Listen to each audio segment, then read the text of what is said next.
I pull up, you know I be moving.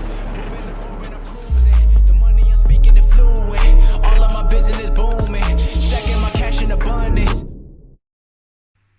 Yo les postos, bienvenue dans cette nouvelle vidéo. Et aujourd'hui, beaucoup d'infos les postos, comme vous le savez. Paris a enregistré ses deux premières recrues pour 0 €. Jorginho Wijnaldum, renfort de poids au milieu de terrain. Titulaire indiscutable ces dernières années et la dernière saison qui vient d'arriver avec Jürgen Klopp à Liverpool. Il fait des très gros matchs avec les Pays-Bas, surtout le match contre l'Ukraine où il a été buteur et où il a fait un match totalement incroyable. Et Gianluigi Donnarumma, à l'heure actuelle, peut-être le futur grand espoir des gardiens italiens. Titulaire indiscutable pendant plusieurs années avec l'AC Milan. Titulaire dans les buts de la Squadra Azzurra avec l'Italie pendant cet Euro 2021. Et quand Paris arrive à enregistrer ces deux recrues-là pour 0 €, même si je pense que le traitement qui est fait à Keylor Navas est une injustice. Alors certes, peut-être qu'il pourrait être prêté, même si pour l'instant, on veut clairement qu'il vienne concurrencer Keylor Navas, en espérant que Keylor Navas ne soit pas vendu avec les prestations XXL qu'il fait depuis plus de 2 ans au Paris Saint-Germain. Ce serait totalement honteux, mais voilà. Donnarumma, grand espoir italien au poste de gardien de but, et Wijnaldum, milieu de terrain confirmé et qui a un très grand palmarès pour 0 €. Le mercato du Paris Saint-Germain commence quand même très bien. Maintenant, après, il va falloir des prolongations de contrat, mais aussi des départs. Des départs et se renforcer aussi à plusieurs postes, dont à droite, Hakimi, où on en est du futur transfert de Monsieur Hakimi. Alors, Hakimi est l'une des très grandes priorités du Paris Saint-Germain et surtout de Doha. Donc on a annoncé il y a 2 semaines un accord entre l'Inter de Milan et le Paris Saint-Germain, un accord entre Hakimi et le Paris Saint-Germain. L'Inter a toujours demandé 80 millions d'euros. Paris n'a jamais voulu donner plus de 60. Paris a proposé des joueurs plus 60 millions d'euros. L'Inter n'était pas intéressé. Donc, à l'heure actuelle, le PSG est toujours en pole position pour Achraf Hakimi. Le PSG est toujours intéressé. Chelsea n'est pas en contact avec l'Inter de Milan. Ils sont juste en contact avec l'agent d'Hakimi qui a parlé en interview et qui a presque acté et bouclé le départ de Hakimi de l'Inter de Milan. Donc qu'est-ce qu'il faut en déduire? Est-ce que le transfert de Hakimi au Paris Saint-Germain est bouclé? En tout cas, l'agent d'Hakimi nous répond en disant: le seul qui va quitter l'Inter de Milan pour le moment est Hakimi, que je représente. Je suis son agent. Nous devons travailler sur le dossier Lautaro, mais il n'y a toujours pas de situation claire. Hakimi quittera à 100% l'Inter de Milan. C'est l'agent de Hakimi qui le dit, donc on peut éventuellement le croire. Et si on en croit les infos de Fabrizio Romano, Chelsea certes est intéressé, mais l'Inter et Hakimi donnent leur priorité au Paris Saint-Germain. L'Inter est très clair, ils veulent 80 millions d'euros. Leonardo pense que Hakimi ne vaut pas plus de 60. Aucun joueur du PSG n'intéresse, sur le départ, n'intéresse l'Inter. Comment on va s'organiser? Est-ce que Leonardo sait comment ça se passe? Il joue la montre. Il sait que d'ici 15 jours, l'Inter va devoir absolument vendre pour présenter des comptes. Et à l'arrivée, le vrai bankable, c'est Hakimi. Est-ce que Paris va augmenter son offre 65, 70, avec peut-être différents bonus, ou 65 plus divers bonus, et que l'Inter finira par craquer? En tout cas, c'est la stratégie de Léo, mais en tout cas, Hakimi donne sa priorité au Paris Saint-Germain, et Paris fait de Hakimi sa priorité, mais Leonardo ne veut pas se faire passer pour un pigeon. En tout cas, c'est bien parti quand même pour un transfert de Hakimi au Paris Saint-Germain. En ce qui concerne d'autres pistes, au poste de défenseur central, les postos, comme vous savez, Hakimi, Marquinhos, Kipembe, ça peut faire très mal l'année prochaine, surtout si Juan Bernat et Diallo reviennent en force côté gauche. Et voilà, Bernat, 1 an de blessure. Diallo, même s'il a prouvé qu'à ce poste-là, il était très bon, ce n'est pas son poste de prédilection. Paris cherche aussi à gauche, mais aussi en défense centrale. Parce que certes, Kipembe et Marquinhos sont très bons, mais si jamais un des deux est suspendu un grand match de Ligue des Champions ou de Ligue 1, ou un des deux se blesse, ou peut-être les deux, il va falloir un troisième très grand défenseur central pour amener de la concurrence et du sang neuf et de la profondeur de banc. Et Paris, apparemment, est grandement intéressé par Raphaël Varane, et Raphaël Varane est grandement intéressé à une arrivée au Paris Saint-Germain. Alors le dossier Raphaël Varane, qui a encore été énormissime face à l'Allemagne hier soir. L'équipe de France reste sur 5 matchs sans prendre de but. Et voilà, Raphaël Varane, franchement, à l'heure actuelle, c'est peut-être l'un des meilleurs défenseurs centraux du monde avec Marquinhos et avec Ruben Dias. Selon El Confidencial, Raphaël Varane aurait décidé de quitter le Real Madrid à 1 an de la fin de son contrat afin de rejoindre la France et le Paris Saint-Germain. Donc, information El Confidencial, à voir, parce que le Real serait pas contre une vente. Varane veut partir parce qu'il a tout connu au Real Madrid, il a tout gagné, que ce soit en Ligue des Champions ou dans les trophées nationaux, Coupe du Monde avec la France, et on sait que maintenant le réel projet, c'est le Paris Saint-Germain. Paris n'a jamais gagné la Ligue des Champions, et c'est l'objectif de Doha et de tout un club. Et si des mecs comme Mbappé, comme Raphaël Varane, peuvent permettre au Paris Saint-Germain de remporter la première Ligue des Champions du club, parce que n'importe qui au Real Madrid, ou à la Juve, ou peut-être au Bayern de Munich, peuvent gagner une 10e, une 11e, une 12e, une 13e, une 14e Ligue des Champions.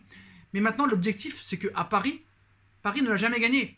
Et on sait que une fois que le sacre du PSG en Ligue des Champions sera officiel, les joueurs seront considérés comme des très grands joueurs. Et c'est peut-être pour ça que Paris met tout le projet sur la Ligue des Champions et pas sur la Ligue 1, qui n'est pas un championnat très, on va dire, très beau à voir. Voilà. Pour les joueurs, en tout cas, ça donne pas envie de jouer en Ligue 1 pour les grands joueurs.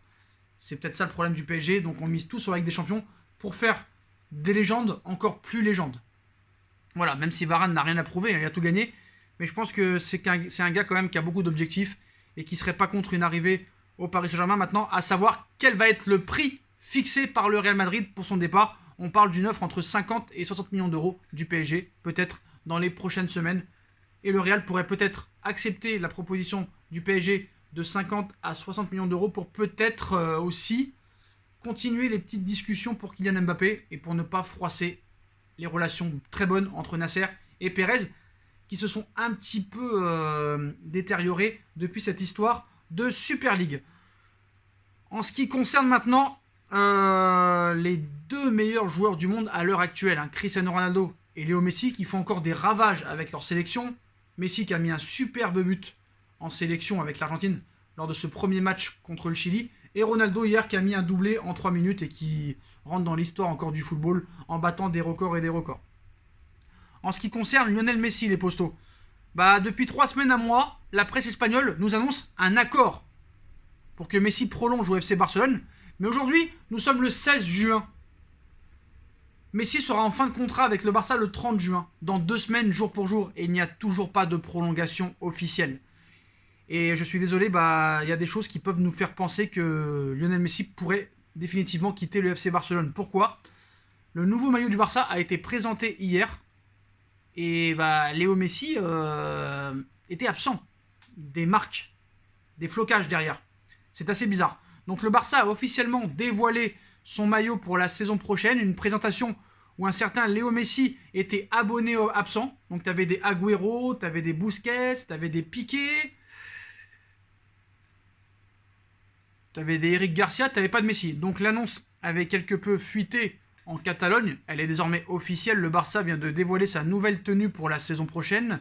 Une tenue avec quelques fantaisies, même si les couleurs ne changent pas réellement. Mais ce qui fait principalement commenter, c'est plutôt l'absence de Léo Messi. En effet, en plus de 3 joueuses du Barça féminines qui ont été présentées, Gérard Piqué, Ansu Fati et Moriba ont représenté le club catalan et pas Léo Messi, qui est quand même la star de l'équipe. 6 ballons d'or.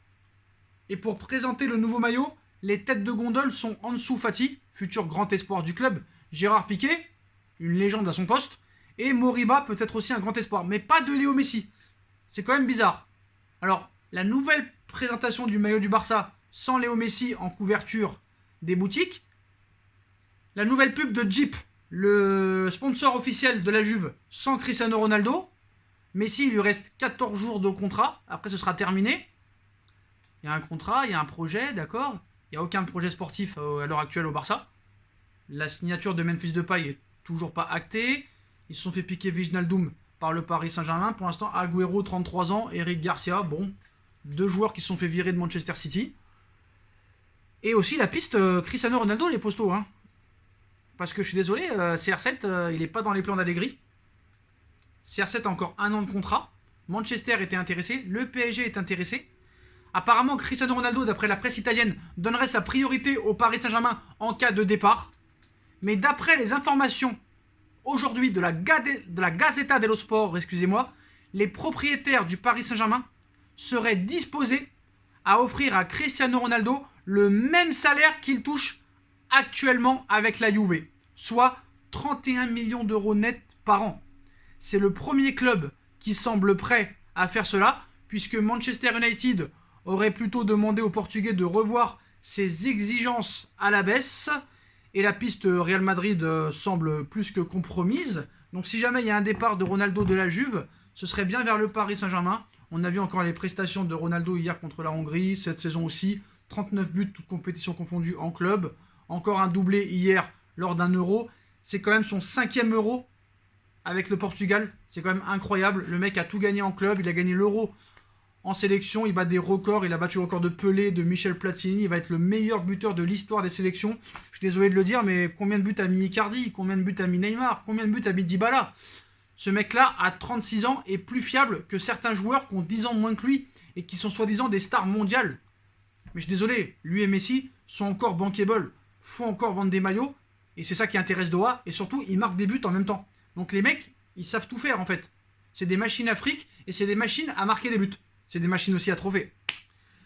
Donc on sait que Doha, leur stratégie, c'est de faire du sponsoring, du merchandising, de la publicité. Et soit Ronaldo, soit Messi sera tenté. Alors je sais que pour l'instant, tant que Messi n'aura pas officiellement prolongé avec le Barça, ils feront tout pour avoir Messi. Mais s'il y a une potentialité d'avoir Cristiano Ronaldo, ils vont pas s'en empêcher. Et je sais que Paris va vouloir faire une équipe galactique pour la saison prochaine, vu que c'est la dernière chance pour Doha de gagner la Coupe du Monde avant leur Coupe du Monde. Voilà.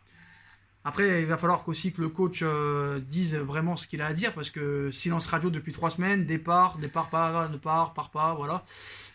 En ce qui concerne Serge Aurier, le PSG n'a jamais été intéressé par Serge Aurier, hein, contrairement à ce que la presse anglaise laissait entendre. Voilà. Paris n'est pas du tout intéressé par Serge Aurier, et c'est quand même une bonne nouvelle pour moi. Donc voilà les postos, mais l'information principale, hein, c'est quand même Raphaël Varane qui pourrait débarquer au Paris Saint-Germain, Hakimi à droite qui pourrait débarquer au Paris Saint-Germain, Messi, Ronaldo, je pense que Doha va tenter quelque chose. Ronaldo serait pour un nouveau projet sportif au Paris Saint-Germain, pour rentrer aussi encore plus dans la légende. Mais voilà, ça a un coût, ça a un salaire. On verra ce qui se passera dans les prochains jours les postos, mais ça risque d'être un mercato très très chaud. Et si tu présentes un mercato comme ça peut faire aussi prolonger Kylian Mbappé de 2 ou 3 ans minimum.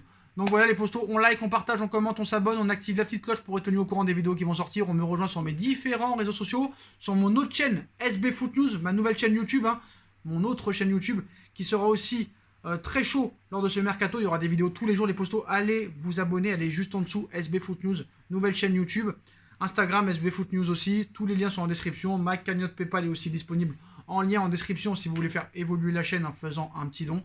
No feeling, voilà, vous connaissez par cœur. Et on se retrouve très vite pour une nouvelle vidéo les postos. Tchuss.